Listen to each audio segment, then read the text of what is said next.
How to communicate with your cat. Scientists have discovered that cats have developed an elaborate communication system with hundreds of vocalizations to tell humans what they want or need. Developing an understanding of how your cat is communicating with you and how cats interpret human communication can help you cultivate a more nuanced relationship with your feline companion.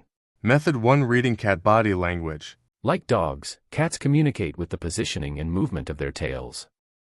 Knowing the signals of tail position in conjunction with vocalizations can help you understand the needs and wants of your cat. Some common tail positions include tail straight up with a curl at the end. This indicates happiness. Tail twitching, your cat is excited or anxious. Fur on tail sticking up or bushy, your cat is excited, playful, or feels threatened. Tail vibrating, the cat is very excited and happy to see you. Tail fur sticks straight up while the tail curls in the shape of an N. This is a sign of extreme aggression and may be present during fighting or self-defense. Tail fur sticks straight up but the tail is held low, your cat feels aggressive or frightened. Tail held low and tucked under the rear, your cat feels frightened. Tail around your leg, your cat is greeting you. 2. Look at your cat's eyes. Gazing into your cat's eyes can help you bond with them and read their feelings. Be aware, however, that direct staring without blinking may be interpreted as a position of aggression that makes your cat uncomfortable. If your cat's pupils are dilated, they are feeling playful, excited, fearful or aggressive. Use other behavior cues to determine which it is. A cat staring into your eyes indicates that they trust you and are comfortable around you. A cat slowly blinking their eyes may be showing affection, indicating the cat is comfortable with whoever might be around them. 3. Notice other body language. Since cats are more fluent than humans in body language, certain gestures will accompany vocalizations to reinforce their message. A cat lifting their nose and tilting their head back slightly is saying, "I acknowledge you." Cats sitting in windows may greet you in this manner as you walk by. A cat may lay their ears back if they feel afraid, anxious, or playful.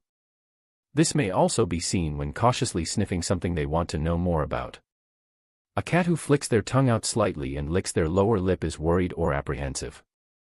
4. Identify communicative behaviors. Some of a cat's communication with you is based on how they behave around you. Certain behaviors have consistent meaning among most cats. A cat rubbing against you is marking you as their property. A nose kiss is an affectionate feline gesture in which the cat taps their nose to you. This means that they like you and feel comfortable around you. A cat rubbing their head, flank, and tail against a person or animal is showing an act of greeting. Playful headbutting is a show of friendliness and affection. Cats will sniff a person's face to confirm their identity based on the familiarity of the smell.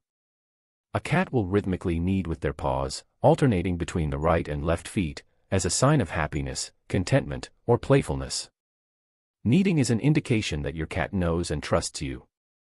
A cat licking you shows the ultimate sign of trust. Your cat may consider you to be a part of their family, like a mother cleaning her kittens. If your cat tries to eat your hair, they may be trying to groom you. This means your cat really loves and trusts you. Some cats will show they really love you by copying what you do. You can test this by playing dead on the floor. The cat may sniff or nudge you, then play dead too. If your cat bites you with little force, it is a warning for you to leave them alone.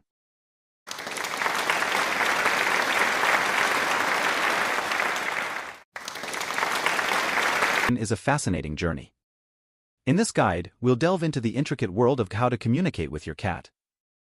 From deciphering subtle body language to understanding vocalizations, we'll explore the nuanced ways our feline friends express themselves. Let's go to part 2. Method 2. Communicating with your cat. 1. Talk back to your cat. Cats are always learning how to communicate with us. The more you communicate with your cat, the faster they will learn. Use a slightly raised tone of voice to indicate friendliness and a lowered tone of voice to indicate displeasure. Using repetition will help your cat learn to anticipate consistent activities. You may want to repeat a word such as sleep or bed each time you go to bed. Eventually, your cat will begin to associate the repetitive word sound with your actions and may even get to the bedroom before you. 2. Use nonverbal communication cues. Cats can be trained to understand words, but they will instinctively understand nonverbal cues. Creating an environment with clear expectations and few surprises can help strengthen your initial bond with a new cat. If you blink slowly when making eye contact with your cat, they will usually respond by coming over to be stroked. This is seen as a very non-threatening gesture. Try not to stare directly into a cat's eyes. It tells them that you're unfriendly or aggressive. If your cat wants to go somewhere such as next to you on the couch, but they seem unsure, pat the space and use a soft, reassuring voice to invite them to join you. Be consistent in your intent and expression. A common blunder many pet owners make is to say no, but pet the cat at the same time. This is very confusing to the cat.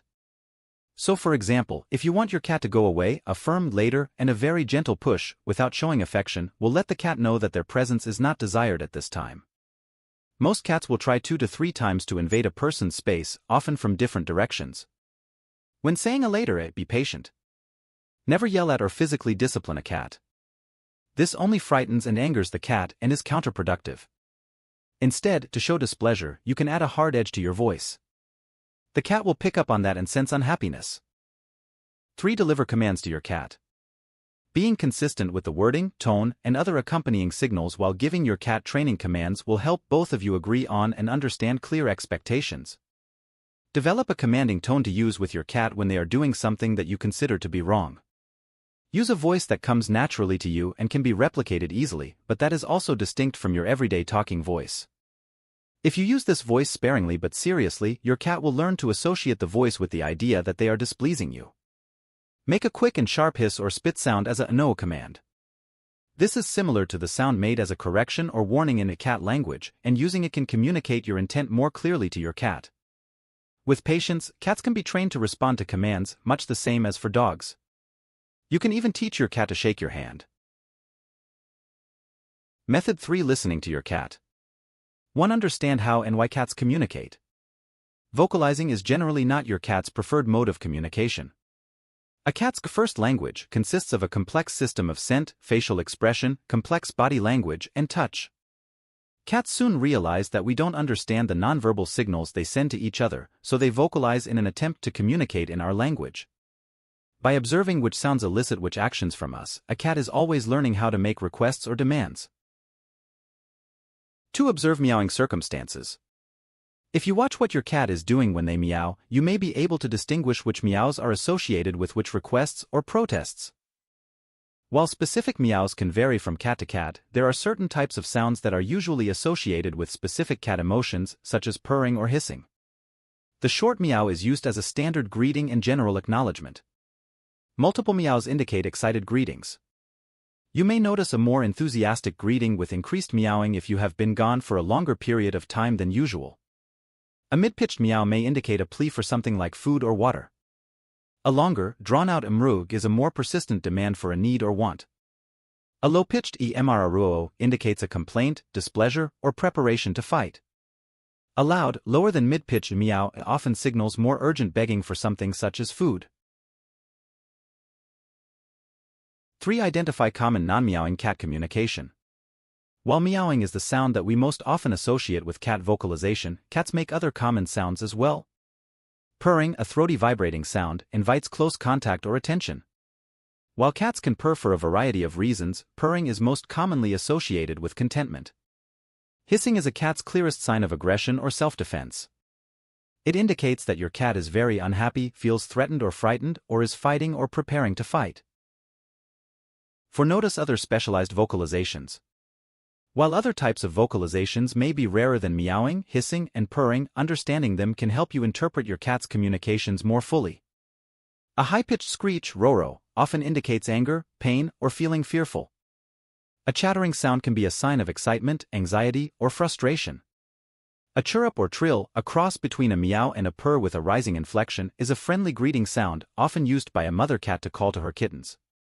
A loud yelping or a re-yowing sound may indicate sudden pain, such as when you accidentally step on your cat's tail. Tips. Siamese and other Oriental cats have been observed to be especially vocal, while some breeds of long-haired cats tend to be quieter.